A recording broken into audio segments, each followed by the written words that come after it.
نواب شاہ میں آج نواب شاہ میں تھا، ابھی پہنچا ہوں 1 گھنٹہ پہلے.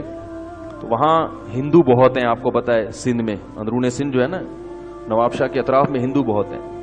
ایک ہندو سے بھی ملا جو ابھی مسلمان ہوا ہے، اللہ تعالیٰ اس کی کو ہدایت پہ قائم رکھے. وہاں مجھے بتایا کہ 9 افراد ایک ہی خاندان کے، ہندو مرد اور ہندو عورتیں، مسلمان ہو کے اپنے خاندان سے بھاگ گئے. کیونکہ ہندو اقلیت میں تو ہیں، کمزور بھی ہیں، مگر اس کے باوجود اتنے آرام سے کوئی اگر ہندوؤں میں مسلمان ہو جائے اس کو چھوڑتے نہیں ہیں. مسلمانوں پہ تو بڑے تانے دیے جاتے ہیں، دہشت گردی کے لیبل اور تانے بہت دیے جاتے ہیں، لیکن آپ دوسری قوموں کا اگر مطالعہ کریں تو اتنا آسان نہیں ہے ان کے ہاں. اب ان سے کوئی کہے کہ بھئی لبرل بن جاؤ نا، اگر کسی کو اسلام سمجھ میں آ رہا ہے تو مسلمان ہونے دو. کسی کی سمجھ میں نہیں آ رہا کہ میں پتھروں کی عبادت کروں تو آپ لبرل بنیں. تو یہ صرف دوسروں کو لبرل بنانے کی تبلیغ کرتے ہیں، خود یہ لبرل نہیں ہوتے. جب بھی میں سنتا ہوں کوئی ہندو لڑکی مسلمان ہوئی یا ہندو لڑکا مسلمان ہوا تو یہ بات لازمی سننے میں آتی ہے کہ اس کے خاندان کے لوگ اس کو قتل کرنے کے درپے ہو گئے. ہمارے علاقے میں ایک دفعہ ایک ہندو لڑکا مسلمان ہوا، اس وقت حکومت تھی جمعیت کی. مولانا عمر صادق صاحب تھے، متحدہ مجلس عمل کے نمائندے جو ہمارے علاقے سے جیتے تھے. تو ہندو لڑکا مسلمان ہوا، جیسے ہی مسلمان ہوا اس کے گھر والے اس کو قتل کرنے کے، اپنی اولاد کو قتل کر رہے ہیں. آپ دیکھو کتنے متعصب، کتنا تشدد. وہ بھاگ گیا. اس کو پھر وہاں جو اسمبلی کے ممبر تھے عمر صادق صاحب، ان سے رابطہ لوگوں نے کر کے اس کو کہیں سیاسی پناہ دلوائی ہے، ورنہ وہ گیا تھا کام سے. اور لڑکی کے لیے مسلمان ہونا اور زیادہ مشکل. میں بتاتا ہوں، بتایا تھا نا ہندوستان سے کسی لڑکی کا فون آیا کہ میں اسلام میں نے قبول کر لیا، میں چھپ چھپ کے روزے بھی رکھ رہی ہوں، نماز بھی پڑھ رہی ہوں. تو میں نے کہا آپ شو کر دو اپنا اسلام. اس نے کہا میرے گھر والے قتل کر دیں گے مجھے انڈیا میں.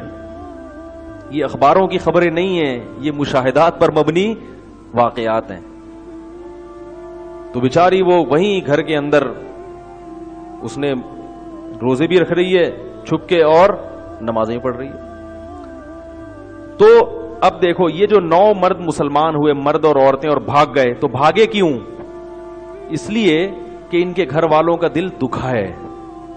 یہ جو میں بتانا چاہ رہا تھا. حالانکہ یہ گھر والوں کو کچھ نہیں کہہ رہے، وہ کہہ رہے آپ ہندو مذہب پہ چلتے رہے، ہم مسجد جائیں گے آپ مندر جائیں، اسی گھر میں ہم رہیں گے، آپ مندر جائیں ہم کہاں جائیں گے. تو بھائی مذہبی آزادی ہے تو آپ اس پر عمل کریں، ہم اس پر نہ. گھر والے کہتے ہیں نہیں، جان کے درپے ہو جاتے ہیں اور پھر سیاسی تعلقات بھی استعمال کرتے ہیں. تو وہ کیا ہوا؟ بھاگنا کیوں پڑا؟ اس لیے کہ ان کے والدین کا بھی دل دکھا اور بھائی بہنوں کا بھی دل دکھا.